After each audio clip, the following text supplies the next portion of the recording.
ప్రియమైనటువంటి దేవుని వారులారా, సమాజంలో రకరకాలైనటువంటి వ్యక్తులను మనము చూస్తాం. ఒకటి దూరముగా ఉండేటువంటి వారు, ఎవరికి? దేవునికి. రెండవది దేవుని దగ్గరకు వచ్చి దేవుణ్ణి అంటిపెట్టుకొని ఉండేటువంటి వారు. మూడవది దేవుని దగ్గరికి వచ్చినట్టుగా వస్తూ ఒకనాడు వస్తూ ఒకనాడు రాకుండా నులివెచ్చని పరిస్థితిలో ఉండేటువంటి వారు మూడో వర్గం. నాలుగో వర్గం ఏంటంటే దేవుని యొద్దకు వచ్చి పరిశుద్ధుల సహవాసములో కొన్నాళ్ళు సాగి భక్తిలో ఉండి ఆ తదుపరి కుక్క తన వాంతి కోసము వెళ్ళినట్టుగా దేవుని విడిచి మరలా లోకములో కలిసేటువంటి వారు. ఎన్ని వర్గాల వారు? 4 వర్గాల వారు. దేవుని యొద్దకు అసలు రానటువంటి వారు, వచ్చి అంటుపెట్టుకొని ఉండేటువంటి వారు, ఉన్నారా లేదా అన్నట్టుగా నులివెచ్చనగా ఉండేటువంటి వారు, వచ్చి కొన్నాళ్ళు సాగి తిరిగి లోకములోనికి వెళ్ళిపోయేటువంటి వారు. ఇందులో మనము ఏ రకానికి సంబంధించినటువంటి వారు? దేవునితో ఉన్నామా? ముఖ్యంగా ఇక్కడ ఉన్నటువంటి వాళ్ళని చెప్పుకుంటే నులివెచ్చగా ఉన్నామా? భవిష్యత్తు కాలంలో తిరిగి లోకములోనికి వెళ్ళబోచున్నామా? మనము ఎలాంటి వారముగా ఉండబోచున్నాం? మన మనస్సాక్షిని మనం ఒకసారి అడగాలి, ఏంట్రా నీ స్థితి అని. నీకు తెలిసిపోతుంది. రెండవది, ఇప్పటి వరకు మనం భక్తుల చరిత్రని చదువుకున్నాం. దేవుడేంటో, దేవుని ఆజ్ఞలేంటో ఎరిగి ఉంటున్నాం. దేవుని ఆజ్ఞలలో ఉంటే ఆ ఇరుకైనటువంటి మార్గపు త్రోవ ఎంత సంక్లిష్టంగా ఉంటుందో ఇప్పటికే కాసింత అనుభవము వచ్చి ఉండాలి. విశాల మార్గము ఎంత స్వేచ్ఛగా, ఎంత సంతోషంగా, ఎంత ఉత్సాహంగా ఉంటుందో అది కూడా ఒకనాడు రుచి చూచి వచ్చినటువంటి వారు లేదా పక్కన ఎవరినైనా చూస్తుంటేనైనా మనకి అర్థమవుతూ ఉంటుంది. ఈరోజు మనం గమనించాల్సినటువంటి విషయం ఏంటంటే, మనమంతా జన్మతః దేవుని యొక్క పిల్లలం. అనాది కాలములో మీరు, నేను, మనమందరము కావాలని ఏరి కోరి తన హృదయంలో మనకంటూ ఒక స్థానముని ఇచ్చి మనకు జన్మను ఇచ్చి పెంచి పెద్ద చేస్తున్నటువంటి వాడు కదా. మనం దేవుణ్ణి కావాలనుకున్నామా? మనలను దేవుడు కావాలనుకున్నాడా? ముందుగా మనలను దేవుడు కావాలనుకున్నాడు. దేవుడు మనల్ని ప్రేమించాడా? మనము దేవుణ్ణి ప్రేమించామా? మొదటగానంటే దేవుడే మనలను ప్రేమించాడు. ప్రేమించినటువంటి దేవుడు ఆదాము మొదలుకొని అనేక కోట్ల జనులకి జన్మనిచ్చాడు. ఎన్ని కోట్లు ఇప్పటి వరకు దేవుని యొక్క సంతానం? లెక్క లేనంత. ఇంతమంది నాకు పిల్లలు కావాలనుకున్నాడు. ఆ పిల్లలు నా కోసముగా ఉండాలనుకున్నాడు. నేను పరిశుద్ధుడనై ఉన్నట్లుగా నా పిల్లలు కూడా పరిశుద్ధులనై ఉండాలని కోరుకున్నాడు. ఆ పిల్లలని తన ఒడిలో ఒదిమి పట్టుకొని ముచ్చట పడుతూ కాలమును కొనసాగించాలని ఆయన ఆది నుండి ఆతురత పడుతున్నాడు. కానీ జనులు అంటే దేవుని పిల్లలు సంకనెత్తుకున్న కొలది ఏం చేస్తున్నారు? జారిపోతూ ఉన్నారు. అవునా? ఇప్పుడు ఎత్తుకున్నప్పుడు మా మమ్మీ దగ్గర నేను ఉండాలి అని బిడ్డకు కూడా ఉంటే వాళ్ళకి ఆ పట్టు బాగుంటుంది. లేకుంటే వాడు జారిపోవాలి, నేను ఎక్కడ నుండి ఎప్పుడు ఎంత తొందరగా తప్పించుకుంటే మంచిగా ఉంటుంది, అంత బయట ఆడుకోవచ్చు, పిల్లలతో ఆడుకోవచ్చు, ఇటు పోవచ్చు అనేటువంటి మనస్సు ఉన్నదనుకోండి, ఈమె ఎంత పట్టుకున్నా కూడా అది జారిపోతూ ఉంటాడు. ఇక బలవంతంగా ఎంతసేపు పెట్టుకుంటా, వాడు ఇష్టమైతే ఉంటే సంతోషం, మరి ఇష్టం లేకపోతే పోతానంటే పూని అని చెప్పేసి ఆ అమ్మ కూడా ఏం చేస్తుంది, విడిచిపెడుతుంది. ఈరోజు లోకం యొక్క పరిస్థితి అదే. కానీ దేవుడు తన మనసులోని మాట ఎప్పుడో చెప్పి ఉంటున్నాడు, అది అనేక సార్లు ప్రస్ఫుటం చేస్తూ వస్తున్నాడు.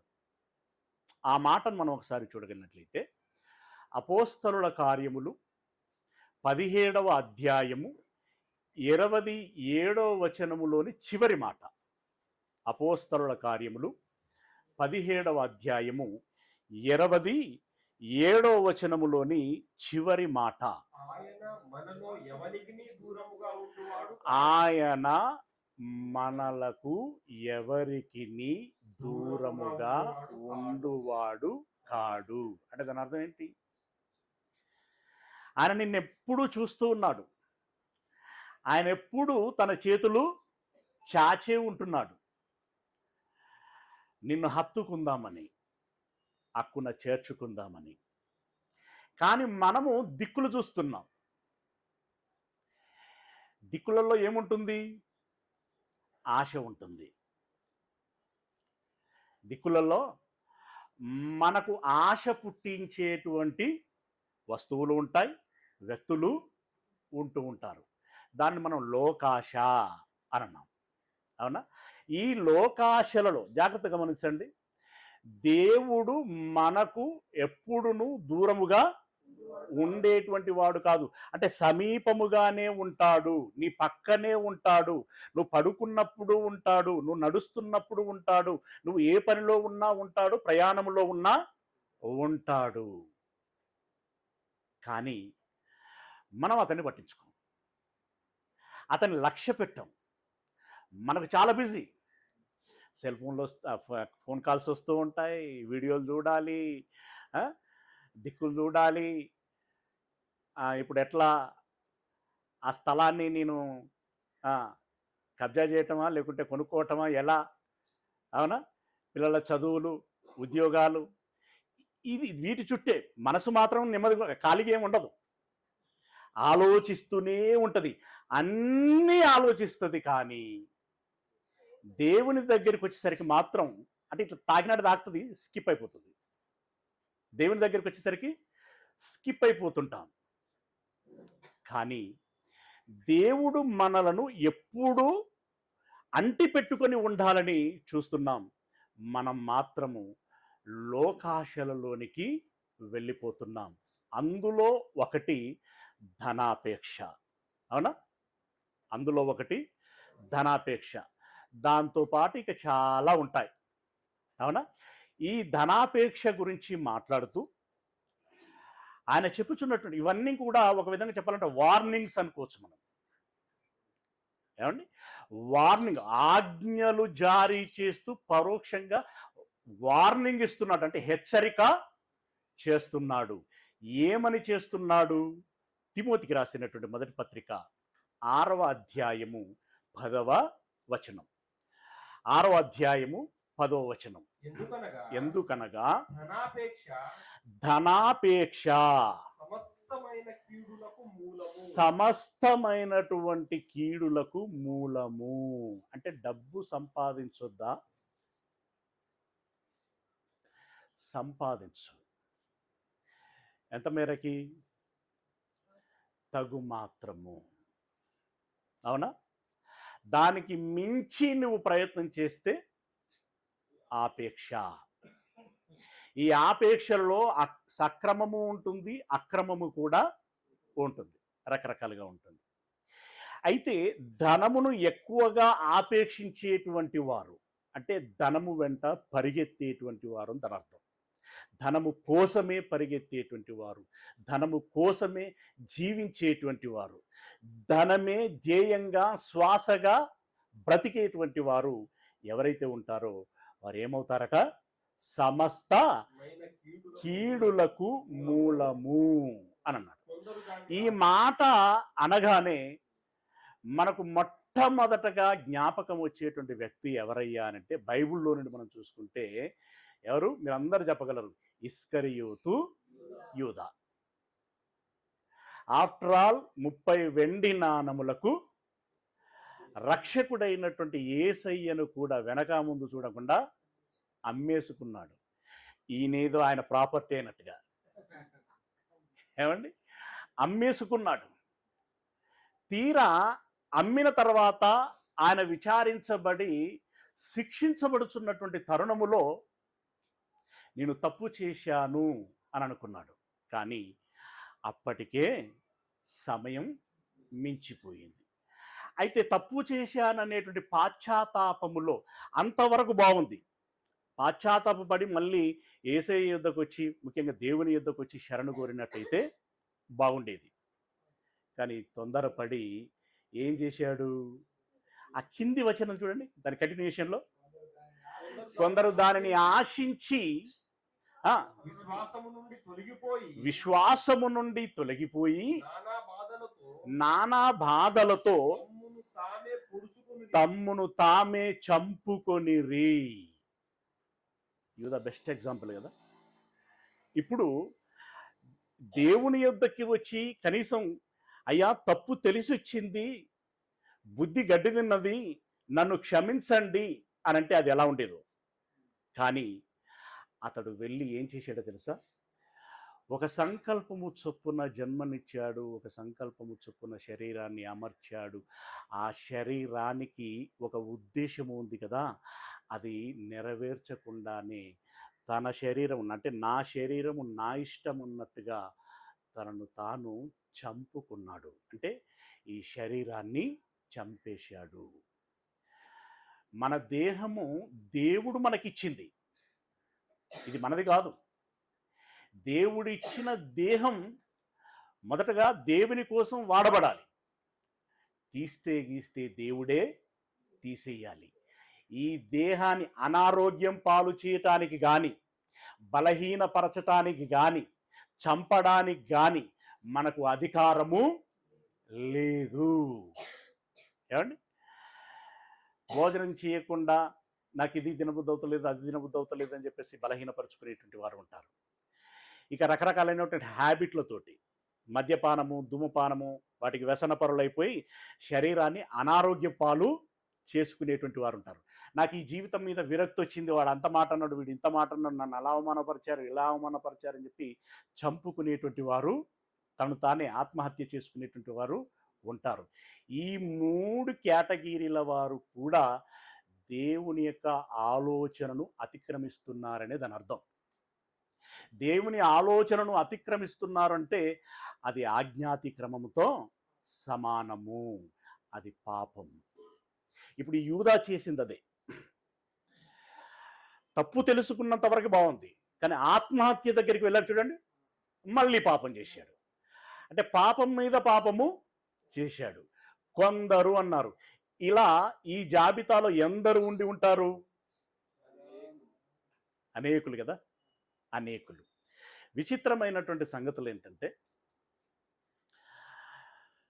ఇది చాలా సందర్భాలలో చెప్పాల్సి వస్తున్నది. సురారము కాలనీలో బైబిల్ తరగతులు నిర్వహించేటువంటి వారు చాలామంది యవనస్తులు హాజరయ్యేటువంటి వారు. ఒక 30 నుండి 40 మంది కంటిన్యూస్గా అంటే వీక్లీ వన్స్ కంటిన్యూస్గా హాజరయ్యేటువంటి వారు, బాగా నేర్చుకునేటువంటి వారు. ఒక తమ్ముడు ఆయన ఫార్మసీ చేశాడు. హైదరాబాద్కి ఉద్యోగం నిమిత్తం వచ్చాడు. బహుశా నెల్లూరు, ఏలూరు ఆ ప్రాంతం నుండి వచ్చాడు. వచ్చి మన సహోదరుల ప్రోద్బలంతో ఒక 3-4 వారాలు హాజరయ్యాడు. తర్వాత హాజరవ్వటం మానేస్తూ వచ్చాడు.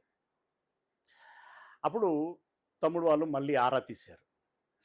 ఏంటి బ్రదర్ రావట్లేదు అనంటే ఆయన అన్నాడట, రమేష్ అన్న వాక్యం విన్న తర్వాత, అంటే ఆయన భాష, ఆయనకు రమేష్ అన్న వాక్యం అనేది తెలుస్తుంది. దేవుని వాక్యం అది, యేసయ్య వాక్యం అది వేరు, అర్థమయ్యే భాషలో అంటే ఏం జరిగిందో అదే మాట్లాడుకుంటున్నాం మనం. రమేష్ అన్న వాక్యం విన్న తర్వాత నాకు భయం వేస్తున్నది అన్నాడట. భయం వేసిన వాడు ఇంకా బాగా రావాలా ఆగాల? భయం వేసిన వాడు రావాలి కదా. కానీ ఇతని భయం, ఇప్పుడు మీరు ఏమనుకుంటున్నారు, ఏం భయం అనుకుంటున్నారు? రమేష్ అన్న పాఠాలు గనక వింటే నేను ఎక్కడ రమేష్ అన్నతోటే బైబిల్ పట్టుకొని తిరుగుతానేమో అని భయం వేస్తున్నది అని అన్నాడు. అరే, రమేష్ అన్నతోటి తిరిగేటువంటి భాగ్యం దొరికితే ఇంక నీకు సంతోషమే కదా, ఇక నీకు ఆశీర్వాదమే కదా, దానికి భయపడాల్సిందే ఉంది, ఇక సంతోషించాలి కానీ అని అంటే, అది కాదు బ్రదర్, నేను కాలేజీలో ఉన్నప్పుడే నాకు ఒక లక్ష్యం ఉంది. ఏంటి ఆ లక్ష్యం అంటే, డబ్బులు బాగా సంపాదించాలి, ఒక మంచి పెద్ద బంగ్లా కట్టుకోవాలి, కారు కొనుక్కోవాలి, మేము మా కుటుంబంతో పాటు చాలా కంఫర్ట్గా, చాలా లగ్జరీస్గా బ్రతకాలి. అది నా జీవిత లక్ష్యం. ఆ లక్ష్యం కోసం కాలేజీల్లో ఉన్నప్పటి నుండి గట్టిగా చదువుతున్నాను, కాన్సన్ట్రేషన్ చేసి పాస్ అయ్యాను, ఈరోజు ఉద్యోగానికి వచ్చాను. ఇప్పుడు దీంట్లో నేను అంచెలంచెలుగా ప్రమోషన్లు కొట్టాలి, అవసరమైతే గవర్నమెంట్ జాబు సంపాదించాలి, కోట్లు కూడగట్టాలి. మరి నేను అనుకున్నటువంటి లక్ష్యం దెబ్బతింటది కదా. ఆ లక్ష్యము దెబ్బతింటుంది అనేటువంటి ఉద్దేశంతో నేను రావట్లేదన్నా అని అన్నాడట. అంటే ఇప్పుడు ఈ తమ్ముడికి ఏ ఆశ ఉంది? దైవాశ ఉందా, లోకాశ ఉందా? లోక ఆశ ఉన్నది. విచిత్రమైనటువంటి సంగతులు ఇవి. ఇంకొక అతను నా స్నేహితుడు, క్లాస్మేట్, నేనంటే చాలా రెస్పెక్ట్, ఎందుకంటే చిన్నప్పటి నుండి ఉన్నటువంటి బాండింగ్ అది. సరే, నేను చెప్పినప్పుడు విన్నాడు, ఆయనకు కూడా బాగా అనిపించింది. ఓ రోజు బాప్తిసం కూడా తీసుకున్నాడు. ఇప్పుడు మనం మనిషి కొన్నిసార్లు మనం అంచనా వేస్తాం, కానీ అన్నిసార్లు అంచనా అది అక్యురేట్గా మ్యాచ్ అవ్వదు, అవునా? పర్వాలేదు ఉంటాడు అని చెప్పేసి అని అనుకొని బాప్తిసం ఇచ్చాను. ఆ ఆలోచన ఏదో ముందు వస్తే బాగుండు. ఏం ఆలోచన తెలుసా? బాప్తిసం ఇచ్చిన తర్వాత కొన్నాళ్ళు అలాగా సెమినార్లకి వాటికి వీటికి హాజరవుతూ ఉన్నాడు. ఫ్రెండ్ కాబట్టి కొంచెం చనువు ఎక్కువ తీసుకుని మాట్లాడి, రమేష్, ఇప్పుడు ఇందులో ఉంటే ఇక ఈ బైబిల్ పట్టుకుని ఇట్లా తిరుగుడేనా, ఇక పైసలు సంపాదించేది ఏమి ఉండదా అన్నాడు. నిజం, పైసలు సంపాదించేది ఏమి ఉండదా అని అన్నాడు. ఫుడ్కు బెడ్కి అయితే డోకా ఉండదు తమ్ముడు, కానీ బ్యాంకులో బ్యాలెన్స్ మెయింటైన్ చేస్తా, లేకుంటే భూములు కొంటా, ఇండ్లు కొంటా, ఆ సీన్ మాత్రం ఉండదు అని అన్నాడు. అంటే అట్లయితే కష్టమే అన్నాడు. అని అన్నాడు. అది మొదలుకనండి గుడ్ బై. అంటే అందుకే నేను ఇందాక కేడర్లు చెప్పాను, రాని వాళ్ళు, వచ్చిన వాళ్ళు, వచ్చి ఊగిసలాడేవారు, వచ్చి తిరిగి లోకములో కలిసేటువంటి వారు, ఇన్ని రకాల వాళ్ళు ఉంటారు. ఇప్పుడు వారిలో కొందరిని గురించి ఉదాహరణగా ప్రస్తావించుకున్నాం, పేర్లు అవసరం లేదు కదా. నేనేదో ఇక్కడ మీకు అదొక ఇంట్రెస్టింగ్ తీసుకురావాలని చెప్పేసి నేను ఈ ఉదాహరణలు వాడాను అని అనుకుంటారేమో. పర్సనల్గా కలిస్తే వాళ్ళ ఊరు పేర్లు, ఫోన్ నెంబర్లు అన్నీ ఇస్తాం మీకు, ఓకే. ఇది మన జీవితంలో మనకెదురైనటువంటి అనుభవాలు ఇవి, అనుభవాలు. ఇప్పుడు వీళ్ళందరూ ఈ లోకంలో వెళ్ళారు, మా లక్ష్యాన్ని సాధిస్తున్నాము అని అనుకుంటారు, కానీ సాధిస్తారండి. కనబడుతున్నారు కదా కొంతమంది, సాధిస్తారు. సాధించి ఎన్నాళ్ళు దాన్ని విడిచిపెట్టకుండా ఉంటారు? యేసయ్య అన్నటువంటి మాట ఏంటంటే, ఒకడు లోకమంతయు సంపాదించుకొని తన ప్రాణమును పోగొట్టుకుంటే తనకేమి ప్రయోజనము? ఎవడి ప్రాణము ఎవడి ఆధీనములో ఉన్నది చెప్పండి? మన ప్రాణం మన ఆధీనంలో లేదు కదా. నేడుండి రేపు మాయమైపోయేటువంటి జీవితం. రేపటిదాకా కూడా అనుకోవాల్సిన అవసరం లేదు. నీటి బుడగ లాంటి జీవితం, ఆవిరి లాంటి జీవితం. అంటే ఆ దృష్టి లేక, ఆ ఆలోచన లేక, లోకమే శాశ్వతం అనుకొని, జీవితము శాశ్వతం అనుకొని భ్రమపడుతూ ఈ లోకంలో తినాలి, త్రాగాలి, సుఖపడాలి, సంతోషించాలి, ఏదో ఏదో ఏదో ఏదో ఊహించుకుంటూ వెళుతూ ఉంటాడు. ఒక మైలు రాయి దగ్గర వెళ్ళిన తర్వాత తానే అంటా ఉంటాడు, జీవితం మీద బోరు కొడుతున్నది అని అంటాడు. విరక్తి కలుగుతున్నది. ఎంత సంపాదించినా ఏం చేసినా కూడా జీవితంలో సంతృప్తి అనేది లేదు బ్రదర్ అంటాడు. మరి సంతృప్తి లేని సంపాదన ఎందుకయ్యా? పరిగెత్తావు లాస్ట్కి బోర్లకు కలవడ్డా. ఏం ప్రయోజనం? అల్టిమేట్గా మనందరికీ అంతిమంగా కావలసింది ఏంటండి? సంతృప్తి. అది శాశ్వతమైన సంతృప్తి మనకి కావాలి. అది ఎరగక రకరకాలుగా ప్రయాణం చేస్తున్నటువంటి వారు ఉన్నారు. లోక ఆశలలో వెలుచున్నటువంటి వారు ఉన్నారు. వాళ్ళని ఉద్దేశించి హెబ్రీలో రాసినటువంటి పత్రిక 13వ అధ్యాయము 5వ వచనములో చెప్తున్నటువంటి మాట, ధనాపేక్ష లేని వారై మీకు కలిగిన వాటితో తృప్తి పొంది ఉండండి.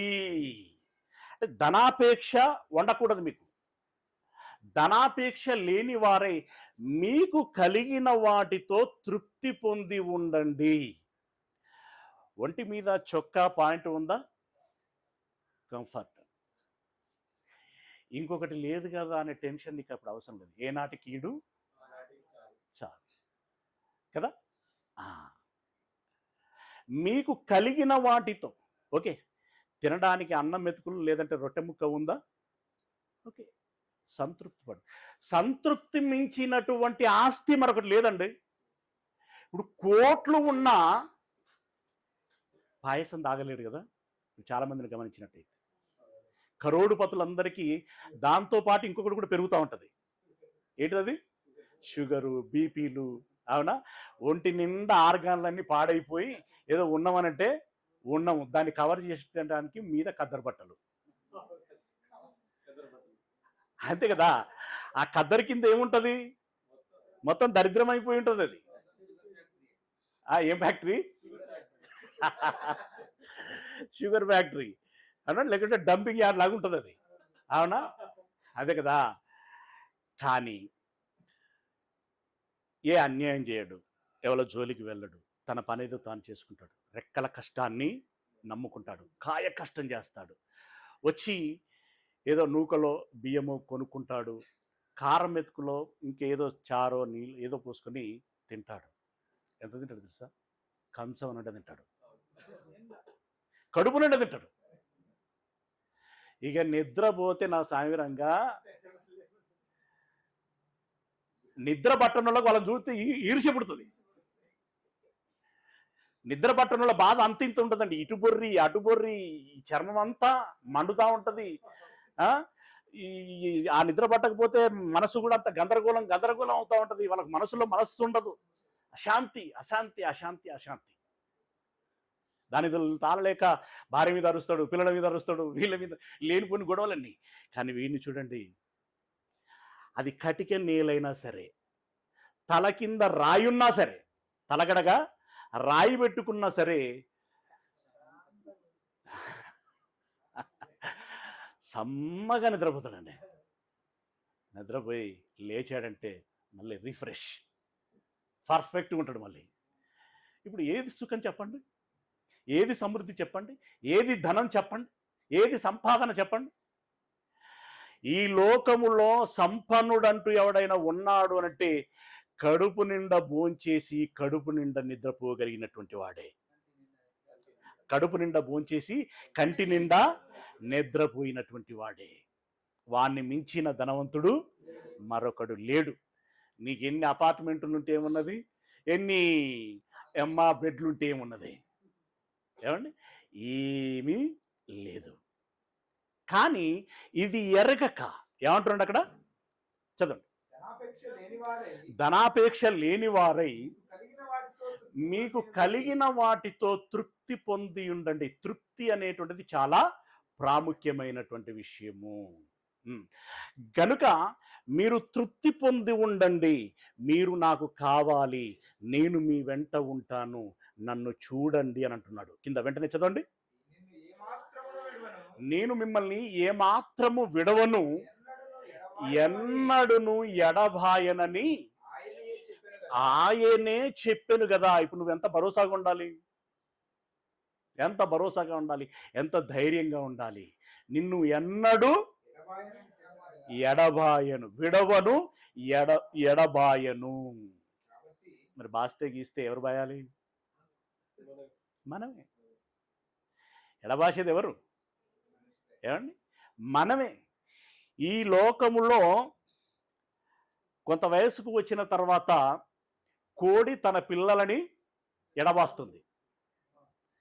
దగ్గరుంటే అదే పొడిచి మరి వెళ్ళగొడుతుంది. కానీ దేవుడు నో, ఎవర్ లాస్టింగ్. మీరు నాతో ఉండాలి, నేను మీతో ఉంటాను. మనతో చెప్తున్నటువంటి మాట. మన స్వభావం ఏంటంటే మనం అట్లట్లా తిరిగి వస్తాం. కోడిపిల్లల లక్షణాలు ఏంటి? పెంటకుప్పలు ఎక్కడుంటే అక్కడికి వెళ్ళొస్తూ ఉంటాయి. మనం కూడా అక్కడక్కడ వెళ్ళొస్తూ ఉంటాం. వద్దు అని అంటున్నాడు. మీరు నా యొద్ద ఉండండి, నేను మిమ్మల్ని ఎడబాయను. తర్వాత కాబట్టి ప్రభువు నాకు సహాయకుడు, నేను భయపడను, నరమాత్రుడు నాకేమి చేయగలడు? నరమాత్రుడు నాకు ఏం చేయగలడని మంచి ధైర్యముతో చెప్పగలవారమై ఉన్నాము. అంటే ఇక్కడ మనం అర్థం చేసుకోవాల్సిన విషయం ఏంటంటే, దేవుడు నా వెంట ఉండగా నరుడెవ్వడు నన్నేమీ చెయ్యలేడు. చాలామంది ఇక్కడ రకరకాలుగా ఆలోచిస్తూ భయపడుతూ ఉంటారు. సమాజంలో చాలామందిని మీరు గమనించండి, వాళ్ళ కోసం వాళ్ళు బ్రతికేది తక్కువ. పక్క వాళ్ళు ఏమనుకుంటారో, పక్క వాళ్ళ దృష్టిలో మనం అల్పులమైపోతామా, గనులంగా ఉండాలా? ఈ గనులంగా, అల్పులం కాకుండా గనులంగా ఉండాలంటే ఇప్పుడు ఎంత సంపాదించాలి, ఎంత పరిగెత్తాలి, ఏం చేయాలని ఇది చూస్తాడే తప్ప తన కోసం తాను బ్రతకడు. యాక్చువల్గా తన కోసం తాను బ్రతకాలా, సమాజం కోసం బ్రతకాలా? తన కోసము తాను బ్రతకాలి. సమాజం కోసం బ్రతకాలి అంటే అది ఏ యాంగిల్లో బ్రతకాలంటే, నీ కోసం నువ్వు బ్రతుకుతూ ఇతరులకు నువ్వేమైనా సహాయం చేయగలిగేటువంటి శక్తి, సామర్థ్యాలు, అవకాశం ఉంటే ఆ విషయంలో నువ్వు సమాజం కోసం బ్రతుకు. కానీ బ్రతికేటువంటి దేవుడు ఇచ్చినటువంటి ఆయుష్లోని బ్రతుకు మాత్రం నేనేంటి, నా జన్మ ఏంటి, నా బ్రతికేంటి, నా భవిష్యత్ ఏంటి, జన్మకి, ఈ దేహానికి, ఈ బ్రతుకుకి సార్థకత ఎప్పుడు జరుగుతున్నది, ఈ సమయము ఎప్పుడు సద్వినియోగం అవుతున్నది అనేటువంటి ఆ దృక్పథంతో మనం ఆలోచించి బ్రతకాలే తప్ప వీళ్ళేమనుకుంటారో, వాళ్ళు ఏమంటున్నారో, ముందోళ్ళు ఏమనుకుంటున్నారో, వెనుకోళ్ళు ఏమనుకుంటున్నారో ఇది మనం ఆలోచించాల్సినటువంటి అవసరము లేదు. ఒకటే ఒకటి చూడాలి, దేవుడి అంతరంగం ఏంటి, ఆయన ఆలోచన ఏంటి, మనకేం చెప్పాడు, ఆ ప్రకారంగా నేను బ్రతుకుచున్నానా లేదా, నీతి నిజాయితీలతో పరిశుద్ధంగా నేను బ్రతుకుచున్నానా లేదా, బాధ్యతాయుతమైనటువంటి పరిచర్య జీవితంలో నేను ఉన్నానా లేదా అని నీ మనస్సాక్షితో ఒకసారి వివేచించుకో. బాగున్నాననుకుంటే బహు ధైర్యంగా ముందుకెళ్ళు. ఎవరిని చూడాల్సినటువంటి అవసరం లేదు, సిగ్గుపడాల్సినటువంటి అవసరం లేదు, భయపడాల్సినటువంటి అవసరం లేదు. ఏం చక్కను ముందుకు సాగిపో. నరమాత్రుడు నాకేం చేయగలడు? ఇది మనందరికి చాలా అవసరం. అయితే మనం ఇంత చెప్పినా, ఇప్పుడు సంఘాలలో చెప్పినా, సెమినార్లలో చెప్పినా, పెద్ద పెద్ద మీటింగులలో చెప్పినా, వచ్చేటోళ్ళు వస్తారు, వినేటోళ్ళు వింటూ ఉంటారు, రకరకాలైనటువంటి ప్రజలు వస్తారు. కానీ అందులో ఎంతమందిలో ఈ వాక్యము నాటబడుతుంది? ఏమండి? కొద్ది మందిలోనే నాటబడుతుంది. మిగిలిన హృదయాలు అనేటువంటి నేల ఏమైపోయింది? వ్యర్థమే అయిపోయింది. కారణం ఏంటంటే మళ్ళీ చివరికి వచ్చేసరికి ఇదే, లోకము దాని ఆశలు. చెప్పాడు కదా విత్తనాలను గురించి, తోవ పక్కన పడ్డాయి, రాతి నేల మీద పడ్డాయి, ముళ్ళ పొదల్లో పడ్డాయి. అదంతా వివరించాల్సిన అవసరం లేదు కదా. రైట్, అవన్నీ వ్యర్థమైపోయినట్టే. ఇప్పుడు ఆ విషయంలో నొక్కుతూ చెప్పుచున్నటువంటి మాట, నేను అదే అన్నాను, ఆజ్ఞతో పాటు దేవుని యొక్క హెచ్చరిక దాగి ఉంటున్నది. యోహాను గారు రాసినటువంటి మొదటి పత్రిక 2వ అధ్యాయము 15వ వచనం. యోహాను రాసినటువంటి మొదటి పత్రిక 2వ అధ్యాయము 15వ వచనము. ఈ లోకమునైనను లోకములో ఉన్న వాటినైనను ప్రేమింపకుడి అని అన్నాడు. ఒక యుక్త వయసులోనికి వచ్చిన తర్వాత ఈరోజు ఏమైపోయిందంటే, ఎంత దరిద్రంగా మారిపోయింది అంటే, 10వ తరగతి నుండే ఇక కళాశాలలకు వెళ్తే లైసెన్స్ వచ్చినట్టే. ఏమని? ఇక్కడ మనబోటి వారం ఎక్కడ ఫీల్ అవుతామంటే, దేవునిలో ఏమైనా నేను దూరంగా ఉంటున్నానన్నట్టు తెలిస్తే రిగ్రెటివ్ ఫీల్ అవుతాం. అంటే నాముషిగా ఫీల్ అవుతాం. కానీ కాలేజీల్లోనట అబ్బాయికి గర్ల్ ఫ్రెండ్ ఉండాలట, లేదు అనంటే వాడు వేస్ట్ గాడు. అమ్మాయికి బాయ్ ఫ్రెండ్ ఉండాలి. ఇప్పుడు వీళ్ళు కూడా తక్కువేం లేరు, పోటీ పడుతున్నారు. మరి 5 నుండే స్టార్ట్ అవుతుందో, ఎంత దారుణం చూడండి, ఎంత దారుణం. అంటే కాలేజీలో కాలు పెట్టామంటే ఆయనకు ఆవిడ ఉండాలి, ఆవిడకు ఆయన ఉండాలి. ఏమనంటే ప్రేమ. దాని పేరు ఏం పేరు? అది ఉత్తి మేకపే. ప్రేమ అంటే అర్థం ఏంటండి? యాక్చువల్గా ప్రేమ అంటే అర్థం ఏంటండి? ఎవరినైతే ప్రేమిస్తున్నావో వాళ్ళ మేలు కోరి నిన్ను నీవు త్యాగం చేసుకోవటం ప్రేమ. అంతేనా? కానీ ఇప్పుడేంటి?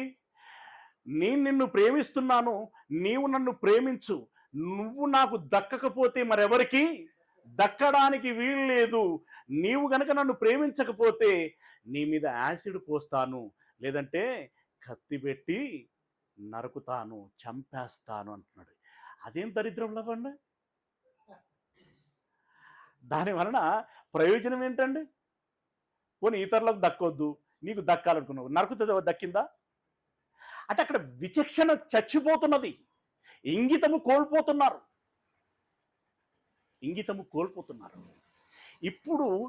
ఇప్పుడు ఈ ప్రేమ అనేది కూడా ఒక వ్యామోహం కదా, ఒక లోకాశ కదా. ఈ లోకాశలో పడిపోయి ఇప్పుడు వీళ్ళనన్నా ఆత్మహత్య చేసుకుంటున్నారు, లేదంటే ఎదుటి వాళ్ళనైనా చంపేస్తున్నారు. మనకు తిమోతి పత్రికలో చెప్పింది మ్యాచ్ అవుతుందా? దేవునికి దూరం అయిపోతున్నారు. ఇగో అక్కడ ధనాపేక్ష అన్నాడు, ఇక్కడ శరీర వ్యామోహము. దీని వలన కూడా చంపటం లేదా చావటం. అవునా? రైట్. అలాగే ఇప్పుడు భూములు కొనుక్కున్నాం అనుకోండి, ప్లాట్లు. హైదరాబాద్ లాంటి పట్టణంలో ప్లాట్ కొనుక్కున్నాం అనుకోండి, 3 సంవత్సరాల దాకా దాని మొక్కన తిరిగి చూడలేదు. 4వ సంవత్సరం వచ్చేసరికి అక్కడ అపార్ట్మెంట్ ఉంటుంది. నీ స్థలాన్ని నువ్వు గుర్తుపట్టలేవు. లబోదీపమని నువ్వు ఎంఆర్ఓ ఆఫీస్ పోయినా కూడా అది పలానైనా పేరు ఉంది కదా, ఐఎమ్ సారీ నేనేం చేయలేను అంటాడు. అదేంటి సార్ మీరే కదా చేయాల్సిందంటే, ఇది నాకు ముందున్నటువంటి ఆఫీసరు చేసిండు, పోయి ఆయన అడుక్కోమంటారు. ఆయన ఎక్కడ ఉన్నాడంటే ఏమో తెలియదు, అయిపోయింది. ఉన్నది పోయింది, ఉంచుకున్నది పోయింది. ఏంటి దేవుడు దాకా దక్కకుండా అయింది, నువ్వు భూములు అని చెప్పి పరిగెత్తుకుంటా భూమి దక్కకుండా అయింది. అంటే ఇంత సునిశ్చితముగా మనిషి ఆలోచించలేకపోతున్నాడు. ఇంత ఆలోచించాలంటే వాడు దాని మీద మనసు పెట్టాలి, కొంచెం నెమ్మదిగా ఏకాంతములో ఆలోచన పెట్టాలి. అంత ఓపిక ఎక్కడిది? ఉంటే సెల్ ఫోను, లేదంటే సమాజంలో ఏదో వ్యాపకం ఉరుకులు పరుగులు, ఏమండి వచ్చి ఆ పడుకున్నంతసేపు ఏమాత్రం పడుకుంటాడో అప్పుడు తప్ప మిగిలిన సమయం అంతా busy busy busy busy busy కదా. ఇలా ఇలా మనం ఉదాహరణగా ప్రస్తావించుకుంటున్నాం. ప్రేమ అని, భూములు అని, బంగ్లాలు అని, వాహనాలు అని, ఏమండి దీంట్లో ఇంకా రకరకాలుగా ఉన్నాయి. ఇంకొకటి ఏంటో తెలుసా అండి, ఇంకొకటి ఏంటంటే రే నాకు సీక్రెట్ చెప్తాను నీకు అంటాడు. ఏంట్రా అని అంటాడు. ఆ చెప్పే విధానంలో ఆ క్యూరియాసిటీని పెంచుతూ ఉంటాడు. నేను చెప్పాను తర్వాత చెప్తా అంటాడు. అది చెప్పరా అని అంటూ ఉంటాడు. ఏం లేదు, సాయంత్రము 5 o'clock నేను ప్లే చెప్తున్నాను, అక్కడికి రా అంటాడు. వీడు ఏదో అనుకొని పోతాడు. పోయిన తర్వాత అక్కడ ఈ మాదక ద్రవ్యాలు ఉంటాయి కదండి, గంజాయి, స్టెరాయిడ్లు అవన్నీ పీల్చేటోడు పీలుస్తూ ఉంటాడు, కాల్చేటోడు కాల్స్తూ ఉంటాడు. రకరకాలుగా వాళ్ళు తుళ్ళుతూ తూలుతూ ఏదో స్వర్గంలో విహరిస్తున్నట్టుగా ఫీల్ అవుతూ ఉంటాడు. వీడు ముందు వెళ్ళి జడుచుకుంటాడు యాక్చువల్గా వాళ్ళని చూసి. కానీ ఫ్రెండ్ ఏం చేస్తాడంటే, ఒకసారి టేస్ట్ చూసి చూడరా, తర్వాత నువ్వే చెప్తావు, ఏముంటుంది కిక్ ఉంటుంది కదా అని అంటాడు. అంత ఉంటుందా అని వీడు అనుకుంటాడు. జస్ట్ చిన్న షాంపులే. తర్వాత ఏమంటాడు, నెక్స్ట్ డే ఏమంటాడు, ఏమో ఇంకేమైనా ఉన్నదా అని అంటాడు. వీడే అంటాడు. అయిపోయి దాంట్లో మునిగిపోతున్నాడు. ఇందాక చెప్పుకున్నాం కదా, నిన్ను నీవు బలహీనపరుచుకున్నా, నిన్ను నీవు అనారోగ్యం పాలు చేసుకున్న, ఆత్మహత్య చేసుకున్న ఆజ్ఞాతిక్రమం అది. ఇప్పుడు ఈ మాదక ద్రవ్యాలకు అలవాటు పడినటువంటి వాళ్ళ యొక్క శరీరం ఎలా ఉంటుంది చెప్పండి? ఎందుకు పనికిరాదు, అది ఎందుకు పనికిరాదు. కానీ అందులో ఏదో మత్తు గమ్మత్తు ఉన్నది అని చెప్పేసి అందులో తూలాలి, తూగాలి, ఆడాలి, పాడాలి, ఇదే జీవితము ఏమా రంజుగా ఉన్నది అని చెప్పేసి పరిగెడుతూ ఉంటాడు. కానీ అంతిమంగా ఇలాంటి రకరకాలుగా నువ్వు ధనం వైపు పరిగెత్తేవాడైనా, భూమి అని పరిగెత్తేటువంటి వాడవైనా, ప్రేమ అని పరిగెత్తేటువంటి వాడవైనా, మాదక ద్రవ్యాలు అని చెప్పేసి పరిగెత్తేటువంటి వాడవైనా, ఈ నేత్రాశ, శరీరాశ, జీవపు డంబము, ఈ రకరకాలుగా ఏవైతే ఉన్నాయో, అంటే ఈ 4 రకాల జీవపు డంబం అంటే తెలుసు కదండి. మా ఊర్లో నేనే నెంబర్ 1 అనిపించుకోవాలి ధనములో, అదేనా, లేదా అధికారములో. ఈ ఊర్లో నేను ఎట్లా అంటే అట్లా, ఎంత అంటే అంత. నేను లేకుండా అసలు ఒక్క కేసు కూడా డీల్ కాదు చూడు, అందరు నా దగ్గర రావాల్సిందే. దీనికోసం వెంటాడేటువంటి వాళ్ళు ఉంటారు, అవునా. అంటే అధికారం కోసం వెంపర్లాడేటువంటి విషయంలో క్రైస్తవ్యంలోనే అధికారం కోసం పరిగెత్తి దైవికంగా దూరమైనటువంటి వాళ్ళు ఎంతమంది ఉన్నారు? చాలా మంది ఉన్నారు. పేరుకు దావీదో ఏలియానే ఉంటుంది, ఏమండి, కానీ వారి జీవితం మాత్రం లోకములో సగటు వ్యక్తి జీవిస్తున్నటువంటి జీవితానికంటే దరిద్రంగా ఉంటుంది, అవునా. ఇన్ని రకాలైనటువంటి ఆశలతోటి లోకములోనికి వెళ్ళిపోతున్నారు. అలాంటి వారిని ఉద్దేశించి దేవుడు చాలా ఘాటుగా చెబుతున్నటువంటి మాట ఏమంటున్నాడు 15వ వచనంలో, ఈ లోకమునైనను లోకములో ఉన్న వాటినైనను ప్రేమింపకుడి, ఎవడైనను లోకమును ప్రేమించిన ఎడల తండ్రి ప్రేమ వానిలో ఉండది. మరి ఏముంటది? ఉత్తదే. లోకములో ఉన్నదంతయు అనగా శరీరాశయు, నేత్రాశయు, జీవపడమము అన్నాడు. ఓకే, లోకాశ ఎవరిలోనైతే ఉంటుందో వాడిలో ఎవరి ప్రేమ ఉండదట? తండ్రి ప్రేమ. మన తండ్రి, మన సృష్టికర్త. ఏమండి, మరి యువర్ కైండ్ ఇన్ఫర్మేషన్, తండ్రి అయినటువంటి దేవుడు, ఈ సృష్టికర్త.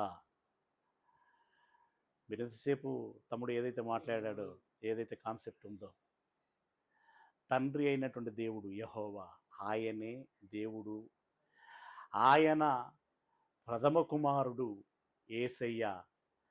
దేవుని ద్వారా వచ్చినటువంటి జ్ఞానాన్ని, అధికారాన్ని, శక్తిని, సామర్థ్యాన్ని వెచ్చించి దేవుని చిత్తము చొప్పున పూర్వకాలము నుండి ఇప్పటి వరకు పనిచేస్తున్నటువంటి వాడు ఆయన. ఓకే, మీరు మళ్ళీ నా పట్ల అనుమానంతో మీరు ఈ పాఠాలు వినాల్సినటువంటి అవసరం లేదు.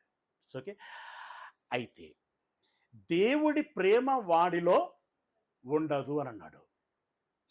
ఇక దేవుడి ప్రేమ మనలో ఉండకపోతే నేను అంటాను ఒక మాట, నువ్వు తిన్నది తిన్నట్టుగా మట్టి కుప్పేసినట్టుగానే పొట్టల పడిపోయింది, అది కదులుతలేదు అనుకోండి. అసలు మనం తిన్నది అరగాలంటే లోపల కొన్ని జఠర రసాలు ఊరాలి. అవి ఊరించేదెవరు? ఆ రసాలను ఊరించేదెవరు?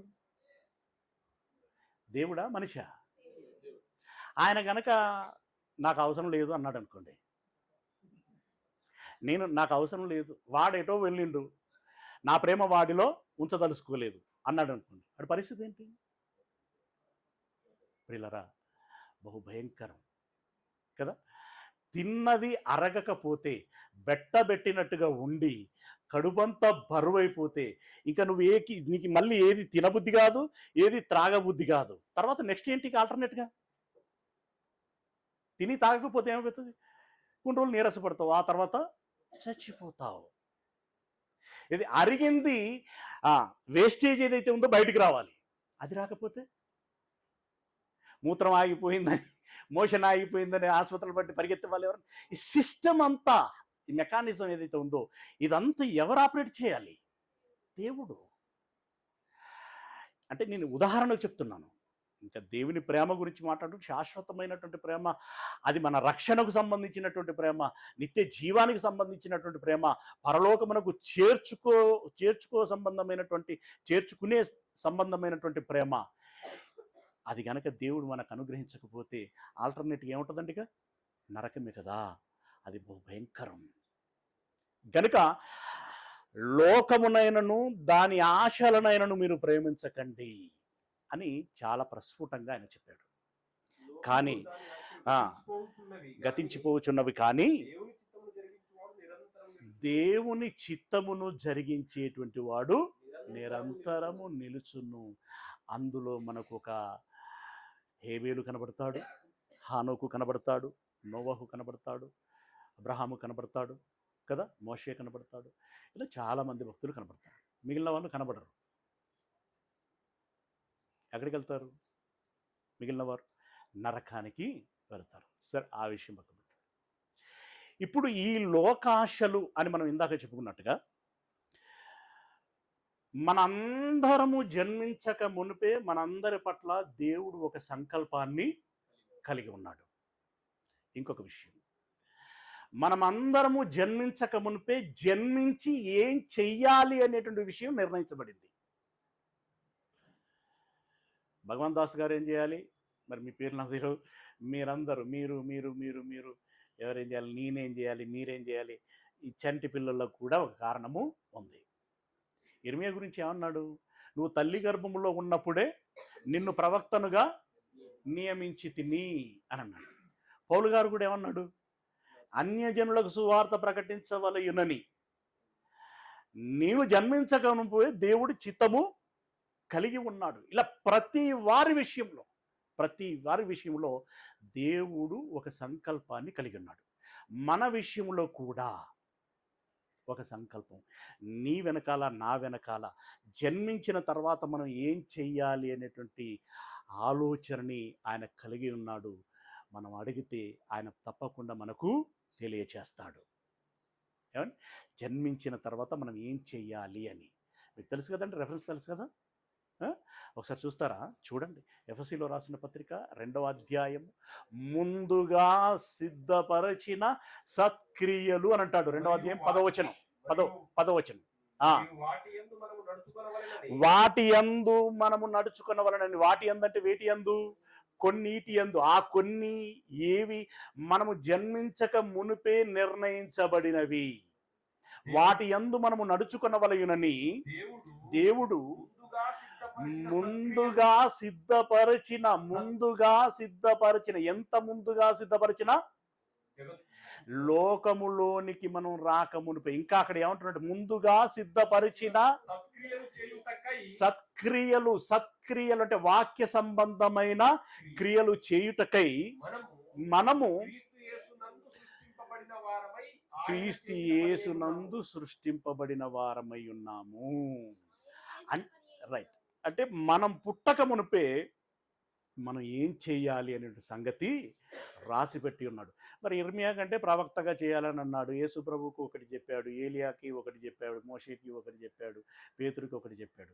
మరి నాకేం చెప్పాడు, మీకేం చెప్పాడు? అది డిఫరెంట్ సబ్జెక్టు, అది ఎప్పుడైనా మళ్ళీ మాట్లాడుకుందాం. ఓకే, మొత్తానికి మాత్రం మన కోసం కూడా ఒక పని ఆయన నిర్ణయించి ఉన్నాడు. అలాగుననే సంసోనికి దేవుడు ఒక పని నియమించాడు. ఏం పని నియమించాడు? లేటు వయసులో పుడతాడు కదండి వాళ్ళ అమ్మ నాన్నలకి. ఆయన చాలా లేటు వయసులో, వృద్ధాప్యంలో కదా, వృద్ధాప్యంలో పుడతాడు. ఆ వరం ఇచ్చేటప్పుడే, ఆశీర్వాదము ఇచ్చేటప్పుడే చెప్తాడు, నీకు కుమారుణ్ణి అనుగ్రహిస్తాను, అతడు ఇశ్రాయేలీలను ఫిలిస్తీన్ల చేతిలో నుండి విడిపించాలి.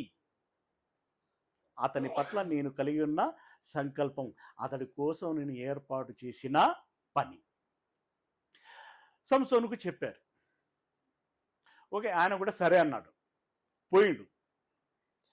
మంచి దేవుడు సౌష్ఠవాన్ని ఇచ్చాడు, కండబలం ఉన్నది, గుండె బలం ఉన్నది. ఎంతమంది వచ్చినా ఒక్క విధులతో అంత దూరం పడేసేంత శక్తి ఉన్నది. గాడిద దౌడ ఎముకతో 1000 మందినైనా సరే ఒక్క పాటను ఒక్క దెబ్బతో పడగొట్టగలిగేటువంటి సామర్థ్యం ఉన్నటువంటి వాడు. ఏమంటే ఫిలిస్తీన్ల సైన్యం అంటేనే, ఫిలిస్తీన్లు అంటేనే బలమైనటువంటి వారు. వాళ్ళు అంత బలమైనటువంటి వారు వేలుగా దఫాలుగా వచ్చినా కూడా ఏ ఒక్కడికి చిక్కలేదు, దక్కలేదు. చిక్కకపోగా వారిని చంపగలిగాడు ఆయన. ఈ పనిలో ఉంటుండగా, ఈ పనిలో అంటే పని కోసం వెళ్ళాడు, ఫిలిస్తీన్ల దగ్గరికి వెళ్ళాడు. అక్కడికి వెళ్ళేసరికి కన్ను ఒకవైపు చూసింది. ఎటువైపు చూసింది మీకు తెలుసు కదా, ఒక అమ్మాయిని చూసింది. కన్ను చూడగానే హృదయం పారేసుకున్నాడు.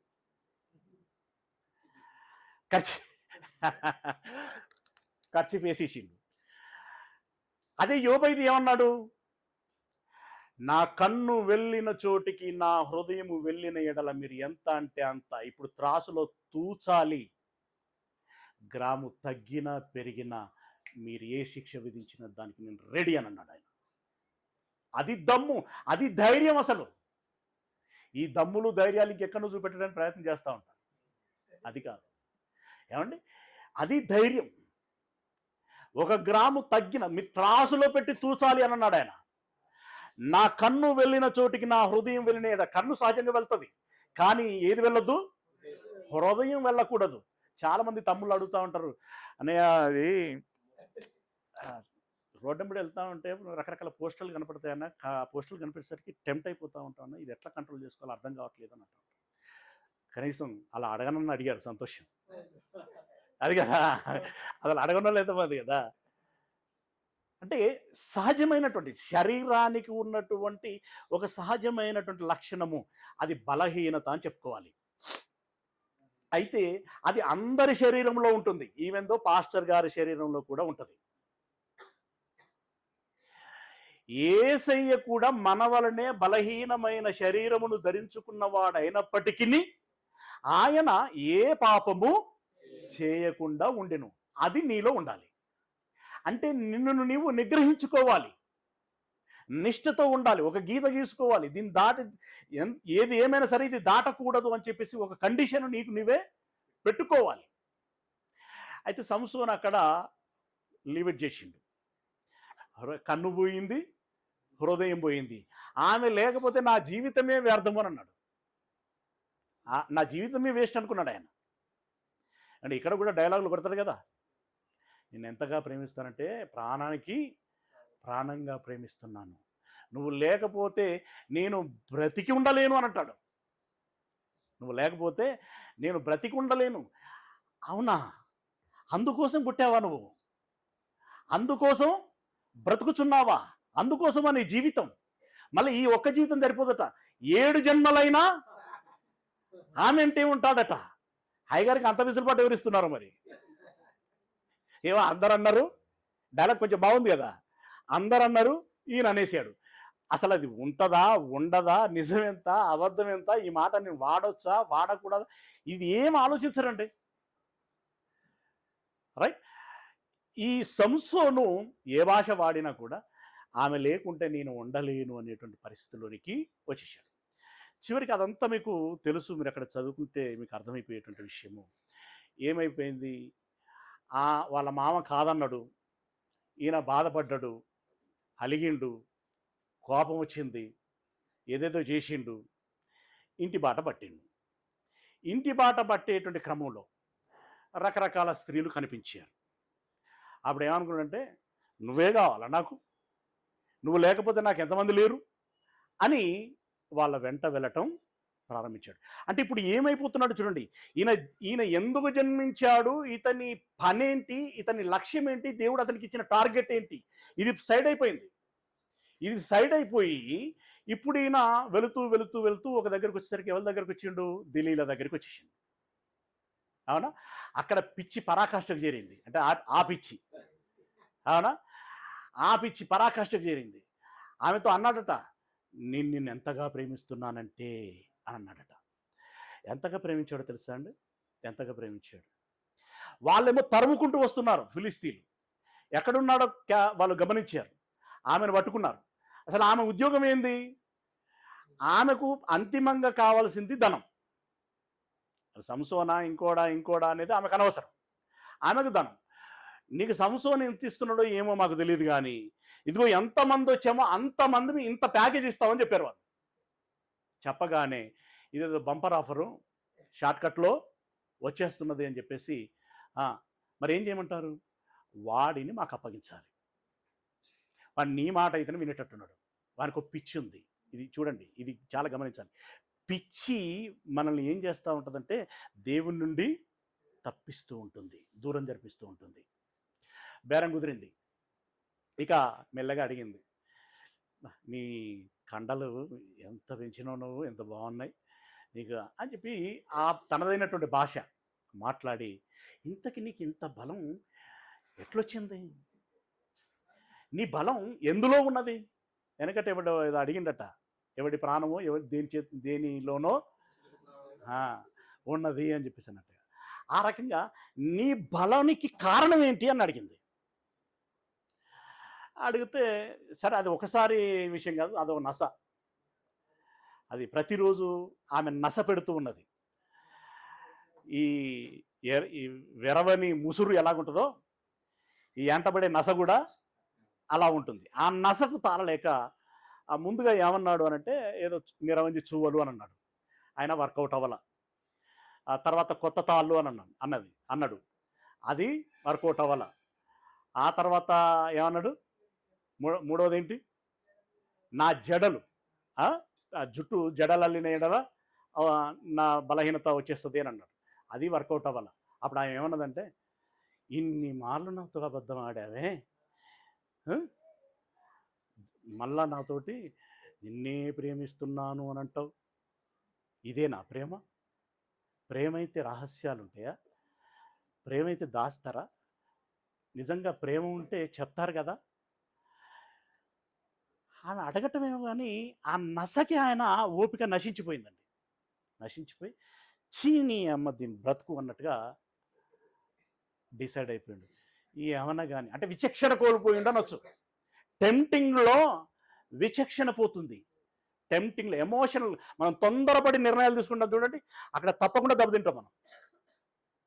ఏమండి, ఆయన విచక్షణ కోల్పోయి అసలు విషయాన్ని చెప్పాడు. వాళ్ళ అమ్మకి ఏమని చెప్పాడు దేవుడు, ముందుగా తలక్షౌరం చేయించకుండా నాజీరుతో ఉంచు అని అన్నాడు. ఈయన ఆ విషయాన్ని చెప్పేశాడు, నా తలక్షౌరం చేయించిన ఎడల నా బలం పోతుంది అని చెప్పేసి చెబితే, ఆమె మంచిగా తన తొడ మీదనే పడుకోబెట్టిందట, మంగళోని పిలిపించింది, చక్కనున్న గుండు గీసింది. అంత మత్తులో నిద్రపోయాడు ఆయన. తర్వాత ఫిలిస్తీన్లు వచ్చేసారు, వాళ్ళ మీద పడుతుంటే ఆమె చెప్పింది కానీ, సరే ఎప్పటి వాళ్ళనే విదిలించుకొందునని అనుకున్నాడట. అంతకుముందు ఇట్లా అంటే ఆ 10 మంది ఇటు 10 మంది అటు 10 మంది అంత దూరం పడేటోడు. ఇప్పుడు ఇట్లా అంటే పడుడు కాదు, ఈయన చేతులు కదులుతలేవు, అంత బలహీనమైనటువంటి పరిస్థితి వచ్చేసింది. కారణం ఏంటి అనంటే సమూయేలు గ్రంథం మొదటిది 16వ అధ్యాయము 20వ వచనం. సమూయేలు గ్రంథం మొదటిది 16వ అధ్యాయము 20వ వచనం.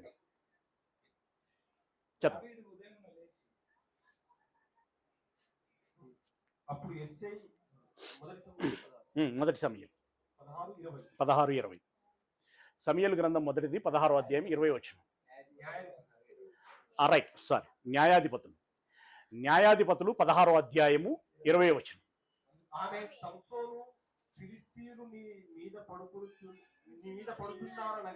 సంసోను ఫిలిస్తీన్లు నీ మీద పడుచున్నారు అని అనగా అతడు నిద్ర మేలుకొని ఎప్పటి వలె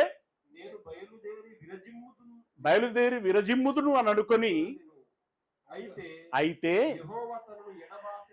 యెహోవా తనను ఎడబాసెనని అతనికి తెలియలేదు. అంటే యెహోవా ఆయన వెంట ఉన్నంత కాలం ఆయన ఏం చేయగలిగాడు? ఎంతమందినైనా జయించగలిగాడు. యెహోవా ఒకసారి విడిచిపెట్టేసరికి ఏం జరిగింది? బలహీనమైనటువంటి పరిస్థితుల్లోనికి వెళ్ళిపోయాడు. అంటే ఇప్పుడు ఇక్కడ మనం తెలుసుకోవాల్సింది ఏంటి?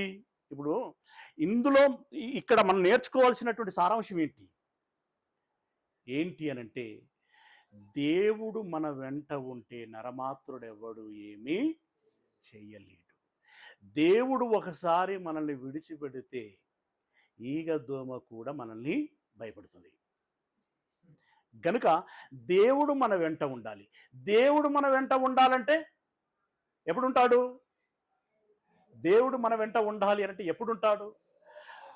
మనము దేవుని ఆలోచన చొప్పున, ఇందాక మనం మాట్లాడుకున్నట్టుగా మన జన్మ కారణం ఏదైతున్నదో, సంకల్పం ఏదైతున్నదో అది ఎరిగి ఆ త్రోవలో మనం ఉన్నట్లయితే, ఆ నీతితో, ఆ నిజాయితీతో, ఆ పరిశుద్ధతతో మనం ఉన్నట్టయితే దేవుడు మన వెంట ఉంటాడు. ఒకసారి తప్పామంటే అతడు విడిచిపెడతాడు. ఇప్పుడు మీరు నన్ను విడిచిపెట్టిననుకోండి, ఎంతకాలం అని మీతో ఉంటాను? నేను కూడా విడిచిపెడతాను అని అంటున్నాడు. అవునా? ఈ సంసోను విషయంలో జరిగింది అది. అలాగే సౌలు అనేటువంటి రాజు మనకు తెలిసిందే. రాజు అయ్యాడు.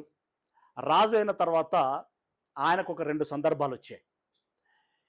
దేవుడు కొన్నిసార్లు ఏం చేస్తాడు అనంటే, మనకు అవకాశాలను ఇచ్చి పరీక్షిస్తూ ఉంటాడు.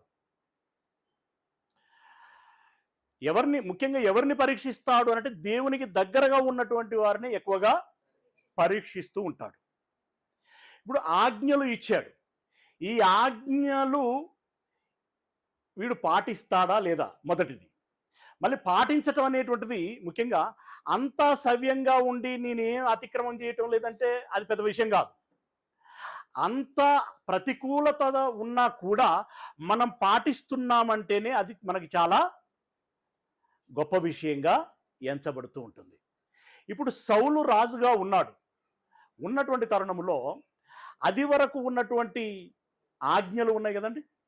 ఈ ఆజ్ఞలలో ఒక ఆజ్ఞ, బలిపీఠముని ఎక్కి బలిని అర్పించేటువంటి అధికారం ఎవరికి ఉన్నదని చెప్పాడు? యాజకుడికి మాత్రమే ఉంటుంది. యాజకుడికి మాత్రమే ఉంటుంది. అయితే ఫిలిస్తీన్లతో యుద్ధానికి వెళ్లాల్సిన సమయంలో, యుద్ధమునకు వెళ్ళుటకు ముందు వాళ్ళకు ఒక నియమం ఉంది. యాజకుడు బలిని అర్పించి దేవుని దగ్గర విచారించాలి. నేను యుద్ధానికి వెళ్ళాలా వద్దా, నీ చిత్తమా కాదా అని తెలియచేస్తే వెళ్ళమంటే వెళ్ళాలి, ఆగమంటే ఆగాలి. అది జరగాలంటే బలి ఇవ్వాలంటే యాజకుడు కావాలి. అయితే ఈ విషయం సౌలు గారు సమూయేలుకు చెబితే, సరే నువ్వు వెళ్ళు, నేను వస్తాను అని చెప్పేసి అని అన్నాడు. ఈయన వచ్చాడు. అప్పటికే ఫిలిస్తీన్ల సైన్యము వీళ్ళ రాజ్యం చుట్టూ వారు ఏమంటారు అని చుట్టుముట్టారనమాట.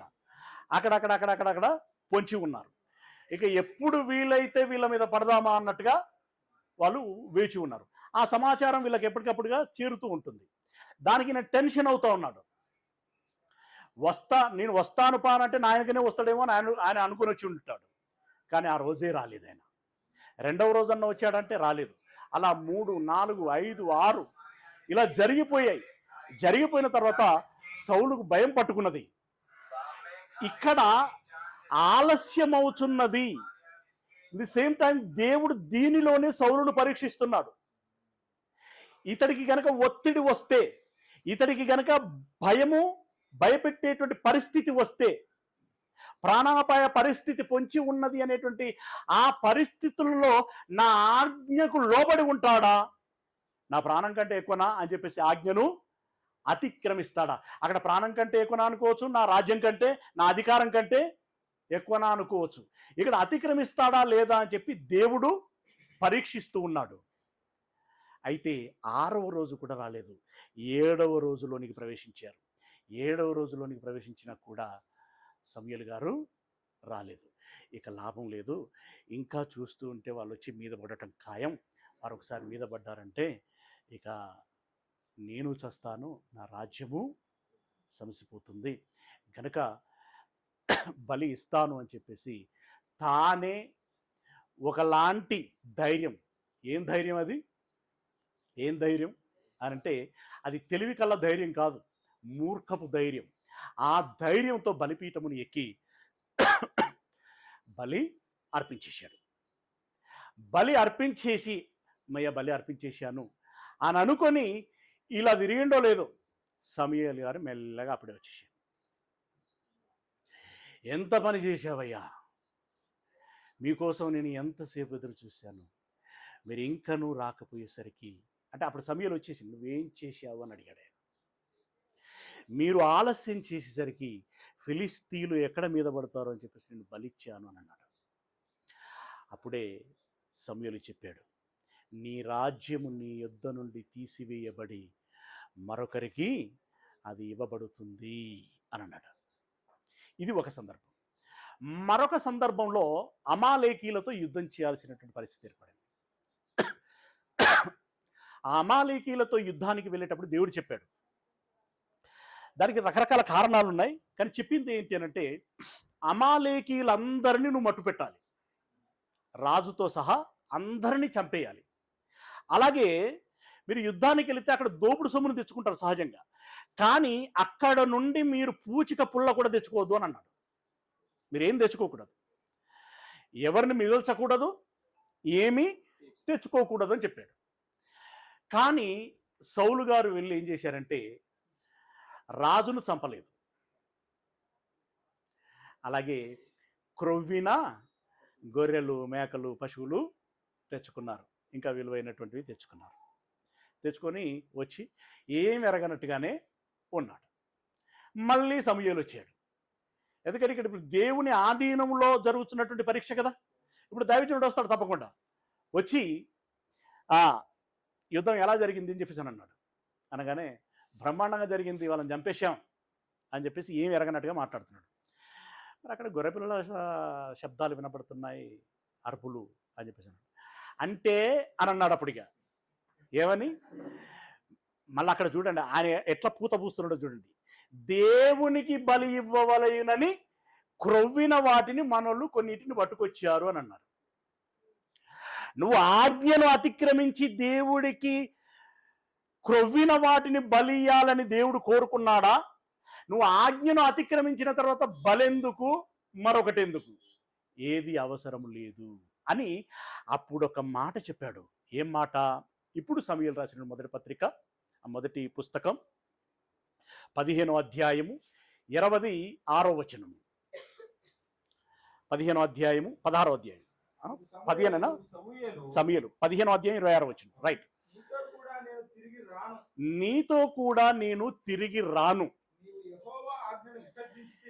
నీవు యెహోవా ఆజ్ఞను విసర్జించితివి గనుక. ఇక్కడ పాయింట్ అవుట్ చేయాలి ఇది.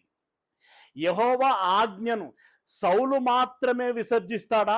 మనం కూడా విసర్జిస్తామా? ఏంటి?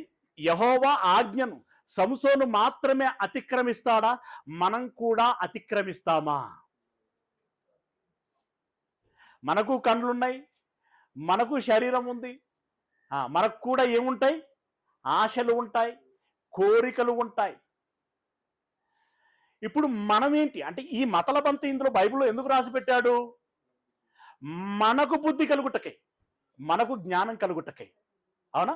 ఇప్పుడు సమూయేలు ఏమంటున్నాడు? దేవుని ఆజ్ఞను విసర్జించితివి గనుక ఇశ్రాయేలీల మీద రాజుగా ఉండకుండా యెహోవా నిన్ను విసర్జించెను అని అన్నాడు.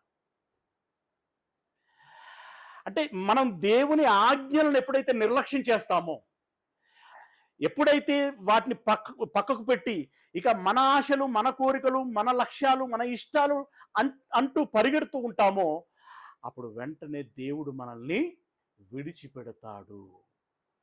మరి దేవుడు విడిచిపెడితే పరిస్థితి ఏంటండి? అంతా కొలాప్స్. ఈ లోకములో నష్టపోతాం, రాబోయేటువంటి జీవితంలో కూడా నష్టపోతాం. ఎంత భయంకరమనంటే రాబోయేటువంటి జీవితం కూడా దక్కకపోతే ఇక ఆల్టర్నేట్గా ఉన్నది ఏంటి అంటే ఒకటి, ఆరని అగ్ని, కలకాలపు వేదన. గనుక ప్రియమైనటువంటి దేవుని వారలారా, దేవుని ఆజ్ఞను మనము ఎట్టి కోశాన అతిక్రమించకూడదు. అవునా? రైట్. ఇప్పుడు మనమంతా, మనకు దేవుడు తెలుసా? దేవుడు తెలుసా? తెలుసు. దేవుని ఆజ్ఞలు తెలుసా? ఆలోచనలు తెలుసా? తెలుసు. ఆజ్ఞలు, ఆలోచనలు తెలిసిన ఏం చేస్తూ ఉంటాం అంటే జనరల్గా ప్రజలను ఆలోచించండి. ఇందులో క్రైస్తవులు అనబడుచున్నటువంటి వారిని ఆలోచించండి. దేవుడు తెలుసంటారు. తెలిసిన వారు నిజంగా వారి జీవితం ద్వారా ఏం కనపరుస్తారట అంటే చెప్తున్నాడు తీతుకు రాసినటువంటి పత్రిక 1వ అధ్యాయం 16వ వచనంలో. తీతుకు రాసినటువంటి పత్రిక 1వ అధ్యాయము 16వ వచనంలో, దేవునిని ఎరుగుదుమని వారు చెప్పుకొందురు కానీ అసహ్యులు అనంటే నీ ముఖం నాకు చూపించకరిగా, నిన్ను చూడాలంటేనే అదోలా ఉంది అనిపించే అంతగా అసహ్యులను, అవిధేయులను అంటే లోబడినటువంటి వారును, ప్రతి సత్కార్యము విషయమై. ఓ సత్కార్యం అంటే ఉదాహరణకి ఇదిగో ఒక ఊరికి వెళ్ళి సువార్త ప్రకటించటం, లేదా ఇలాంటి కార్యం చేయటం, ఓ సెమినారు పెట్టడం, దానికి మన శరీరంతో కష్టపడటం కానీ, లేదా మన కష్టార్జితమును పెట్టుబడిగా పెట్టడం కానీ, ఇలా రకరకాల, చివరికి ఒక మాట సహాయం కూడా సత్క్రియ కిందకి వస్తుంది. ఇలా ఈ సత్క్రియల విషయంలో, ప్రతి సత్కార్యం విషయంలో, ఇంకా మనం దాన్ని విడమర్చి మాట్లాడుకుంటే ఆకలితో ఉన్నవాడికి అన్నం పెట్టు, వస్త్రం లేని వాడికి వస్త్రం ఇవ్వు, నీళ్ళు ఇవ్వు, అవునా, రోగంతో ఉన్నటువంటి వాడిని పరామర్శించు, ఇలాంటివి. దానికి సమయం ఇవ్వాలి, శ్రమ ఇవ్వాలి, ధనము ఇవ్వాలి, ఇన్ని రకాలుగా ఇవ్వాలి. ఈ సత్కార్యం విషయంలో ఇవన్నీ చూపిస్తే ఈ లక్షణాలు ఏం లక్షణాలు అంటే యేసయ్య లక్షణాలు. అవునా? యేసయ్య లక్షణాలను మనం కలిగి ఉన్నామనంటే దేవుని లక్షణాలను కలిగి ఉంటున్నాము అని దాని అర్థం. రైట్? ఎప్పుడైతే వీళ్ళు నోటితో మాత్రము దేవుడు మాకు తెలుసు అని అంటారట, దేవుడు మాకు తెలుసు అన్నటువంటి వారి క్రియలతో మాత్రం ఎలా ఉంటారట? ప్రతి సత్కార్యము విషయమే భ్రష్టులనై ఉండి తమ క్రియల వలన ఆయనను ఎరుగమన్నట్టు ఉన్నారు అని అంటున్నాడు. తమ క్రియల వలన ఎరగమన్నట్టున్నారు అంటే మాటలతో బాగానే మాట్లాడుతున్నారు, కానీ చేతలలో అది కనిపించటం లేదు. చేతలలో అది కనిపించటం లేదు.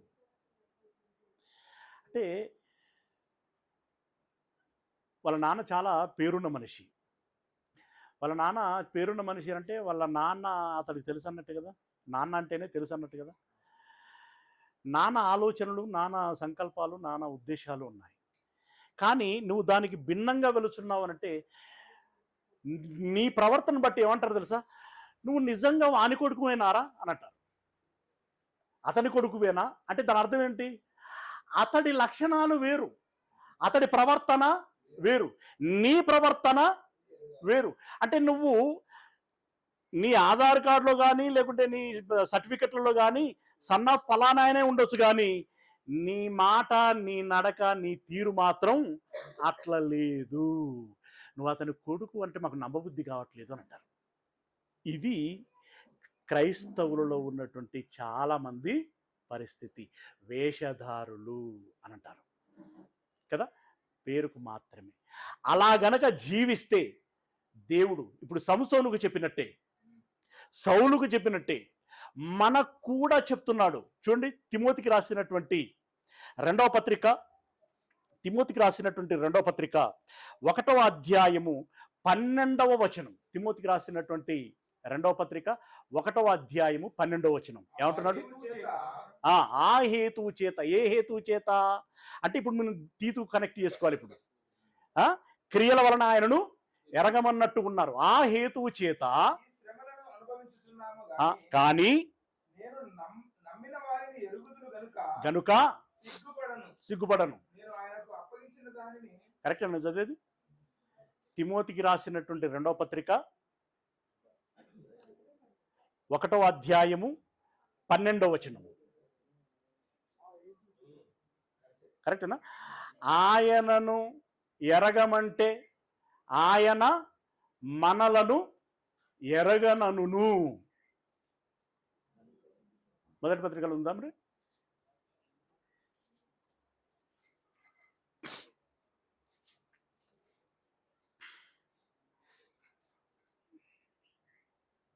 ఆయనను ఎరుగము అని చెప్పి మనం అన్నట్లయితే ఆయన మనలని ఎరగను అని చెప్తాడట. ఎవరికి దొరకట్లే?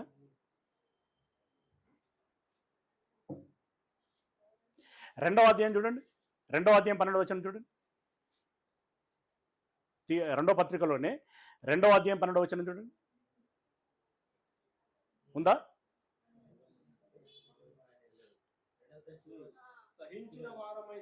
తిమోతికి రాసిన రెండవ పత్రిక 2వ అధ్యాయం 12వ వచనం.